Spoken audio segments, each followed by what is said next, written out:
Hey guys, welcome back to Based MMA. In this video, I'm going to be discussing UFC fighters that I feel must win their next fights. And I know you guys are probably saying like, what do you mean by this? Like every fighter needs to win their next fight. I know. I'm talking about fighters that were once regarded very highly. Some were even called the uncrowned champions. Some were, their skills were regarded very highly. Maybe they were not champion, but they were the number one. They were the number one guy. You know what I'm saying? And it's kind of sad because this sport moves incredibly fast, man. Like 1 year, you're seen as one of the best fighters in the MMA community. You're seen as one of the best fighters in MMA, and then the next year, you're forgotten about. Nobody cares. Now that you've lost a fight, nobody talks about you that highly. You're kind of forgotten, and it's crazy how fast this sport moves and how fast the MMA community, kind of jumps off a fighter. And I'm gonna start off this video with Dustin Poirier, guys. And I really do believe that Dustin Poirier must win his next fight, man. Dustin Poirier is 34 years old. He's 0-2 in title shots. He's coming off getting brutally KO'd by Justin Gaethje by a head kick KO. And the reality is, guys, it's not only that Justin Gaethje landed that head kick KO, but I personally felt that Justin Gaethje was getting the better of Dustin Poirier in that first round. I thought Justin Gaethje was winning that first round, actually, was landing the better shots, landing really good combinations to the body and to the head. And I felt like Justin Gaethje was looking really good in that fight. And it wasn't even necessarily that Dustin Poirier was looking bad, but it just kind of made me realize that, the lightweight division is catching up to Dustin Poirier. They're going to start to pass him. Dustin Poirier is 34 years old. And something that really caught my attention that Dustin Poirier said at his post-fight interview was that he doesn't want to fight any more contenders, which is really alarming, man. Because if you're at the top of the lightweight division, you need to fight the up-and-comers, especially, he just lost to Justin Gaethje. And I felt like that Dustin Poirier versus Justin Gaethje 2 fight, even though a lot of people kind of saw it as a gimmick fight because of the BMF and the belt and all that stuff. I felt like the reason that I was also very excited for that fight is because I felt like there was huge implications for either of these guys' careers. So if you're a fan of Justin Gaethje, if you're a fan of Dustin Poirier, you know that whoever was going to end up losing that rematch, there was going to be huge repercussion to their career, and most likely who was going to lose that rematch was never going to fight for the title again, man. So that's why when I saw Dustin Poirier get knocked out like that, I was like, man, his title aspirations are definitely gone. And the fact that he got head kick KO brutally, he got put to sleep for a little bit. And the fact that he said after his fight that he doesn't want to fight any more contenders, man, just kind of made me realize that we're probably at the end of Dustin Poirier's career. And he did say that he wanted the big money fights, the fights that make sense. But to me, like, that statement doesn't really make any sense because he's already had the big money fights. How much bigger can you get of a money fight than Conor McGregor, man? Conor McGregor is the money fight, and Dustin Poirier has already done that 2-3 times. So 2 times technically, because the first time he fought Conor McGregor wasn't who he is now. And let's be honest, the lightweight division is stacked with talent. And I know a lot of people have said that maybe it's a good idea for Dustin Poirier to move up to the welterweight division. I personally feel it's a terrible idea, man. I feel like Dustin Poirier is kind of too small to move up to the welterweight division. And the welterweight division is full of killers and it's full of grapplers. Let's be honest. Like Dustin Poirier versus Shavkat. Shavkat would murder him. Bilal Muhammad would out-wrestle him. Maybe he could have an interesting fight with Gilbert Burns. I think Colby Covington would out-wrestle him. I think Leon Edwards would knock him out. There's up-and-comers like Ian Gary, JDM. I think those are hard matches for Dustin Poirier, especially where he's at his career, especially the fact that he's coming off a brutal KO, man. I really do feel that if Dustin Poirier does not win his next fight with whoever that may be, I think he's going to call it a career, guys, and that's why he's on this list.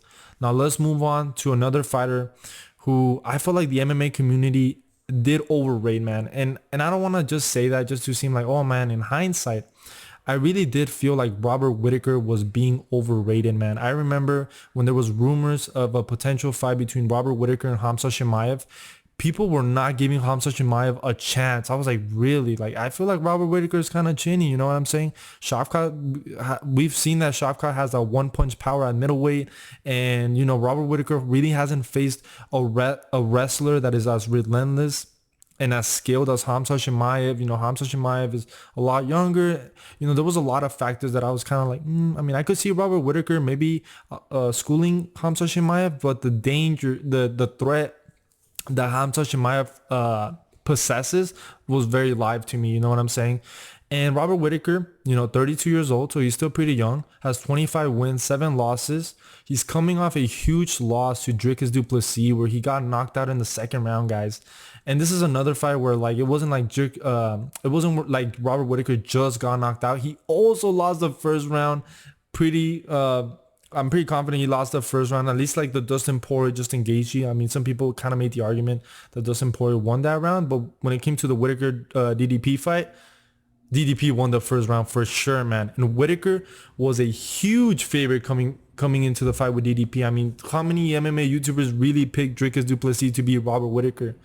And Robert Whittaker, man, he was seen as the uncrowned champion of the middleweight division. A lot of people felt he won the rematch against Israel Adesanya. Personally, I don't care who won that fight because it was such a snooze fest. But he was beaten everywhere by Dricus du Plessis, man. That's crazy to say, man. I can't believe it, man, because I thought Dricus looked terrible against what's his name, Derek Brunson, but Dricus du Plessis exposed a lot of flaws in Whittaker's game, man. Whittaker got dropped by a jab.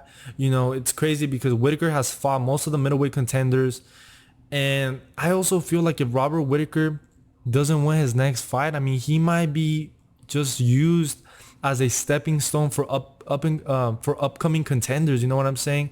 And it's not like Robert Whittaker can move up to the light heavyweight division, in my opinion. I feel like he's too small. He's too chinny.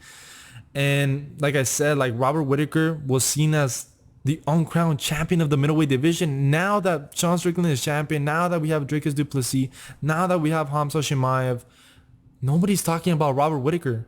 Think about how fast the sport moves on. One day you're hot, the other day no one cares about you. It's just crazy. So Robert Whittaker, guys, his next fight is very important. He absolutely must win his next fight, because then people are going to start to look back on his career and say, yeah, maybe he wasn't that good, but maybe he, those matchups, yada yada, and people are going to start to kind of pick apart his career and, not see Robert Whittaker as how they were seeing him a year ago. And what do I think Robert Whittaker should do next, guys? I feel like a potential rematch with Jared Cannonier might not be a bad idea. The thing is that Jared Cannonier is going to fight, he's going to fight in December. So I don't really see that fight happening anytime soon. But Robert Whittaker could end up fighting the loser of Costa Chimaev, which I think is going to end up being Costa. But we've seen that MMA is unpredictable and you can never count anybody out. So it just makes sense for Robert Whittaker to take some time off and maybe fight the loser of Costa Chimaev. But like I said, he needs to win his next fight if he wants to stay at the top of the middleweight division. If he starts to go on a losing streak, I mean, he's just going to be used as a stepping stone for upcoming contenders, man. It's just crazy that Robert Whittaker is even on this list, but I had to put him on this list, guys. Now, moving on to the final fighter that I believe needs to win his next fight, guys. And this one breaks my heart because he's one of my favorite fighters, and that is Petr Yan. Petr Yan is pretty young, actually, guys. He's 30 years old, has 16 wins, 5 losses. But he's coming off getting dominated by Merab 50-45, where Petr Yan was not able to get any momentum in that fight. He got out cardio by Merab, who spanned infinite takedowns. And Merab's ability to be relentless with his takedowns opened up his ability to land strikes. It was just a complete shutdown.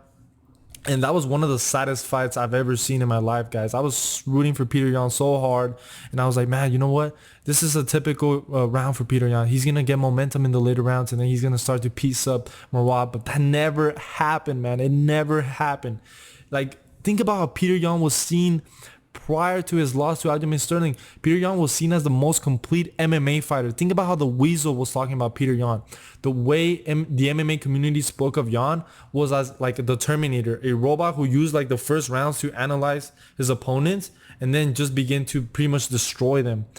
And then I feel like the fight that really made people huge fans of Petr Yan is his performance against Corey Sandhagen and that first Aljamain Sterling fight. Personally, the first time that I saw a Petr Yan fight was against Jose Aldo, and then I've gone back to watch his fights, and it was some of the best display of mixed martial arts I've ever seen in the UFC, man. And now Petr Yan is on a 3-fight losing streak. And my question to you guys is, do you guys think it's just bad luck, or you guys think he's actually falling off? I mean, he lost to Aljamain Sterling in the rematch, where he got taken down and controlled for a good portion of that fight. Even the rounds that Yan won, he was not able to impose enough damage on Sterling to like really win that decision, in my opinion. That fight should not have even been a split decision. And then, you know, he got Sean O'Malley. A lot of people thought he was going to run through Sean O'Malley. I personally thought that fight was going to be more competitive. And if you guys don't believe me, go back to my second video on this channel. I predicted that that fight was actually going to be more competitive. And I actually picked Sean O'Malley to win a 29-28 decision, guys. I'm not lying. Go back. I did predict Sean O'Malley to win that fight. Now, that being said, I am aware that Sean O'Malley did not win that fight. It was just bad luck. But I thought Petr Yan fought a pretty good fight against O'Malley. It's just that people were taken away by Sean's ability to compete against Yan. That people thought like Sean O'Malley like won, but he didn't really win. And regardless, Petr Yan objectively won the fight, as he won the first and second round. He mixed up his striking with his grappling pretty well, and he was able to land most of his takedowns and land pretty good shots on the feet. I mean, he hurt O'Malley, pretty much dropped him. And sadly, Petr Yan did not end up getting the decision, man. And it just seemed like Petr Yan he's cursed, man. He's just been having bad luck. And if he didn't throw that knee in the first Aljamain Sterling fight, this guy would probably still be champion. It's kind of crazy. Or maybe not. I mean, maybe he would have gotten exposed for the way he fights, man. I felt like at the beginning when he was fighting Corey Sandhagen and Aljamain Sterling in the first fight, people thought, oh, you know what? Petr Yan kind of takes the first couple rounds. He's analyzing his opponent, and then he starts to piece him up. But we've seen that that's not necessarily the case, guys. It's not necessarily the case. And Yan must win his next fight, guys. He must win his next fight. And there are rumors of Petr Yan fighting Song Yadong in December. And that fight is scary for Petr Yan, man. Song Yadong is 25 years old, had a competitive fight with an improved Corey Sandhagen. He packs a lot of power and also a very well-rounded fighter. And like I said, I feel like if Yan loses this fight, he might be cut, and we might be witnessing the saddest career fall off in UFC history, man. And it's so crazy, man, because Petr Yan is one of my favorite fighters, and it's just crazy the trajectory of his career now. It's kind of crazy how he was seen as, you know, the best fighter in the bantamweight division. This guy that, you know, maybe had the potential to even move up to the featherweight division, and now people don't even talk about Petr Yan. Now, you know, he's kind of lost in there. It's crazy, man. I just find it so crazy how fast this sport moves.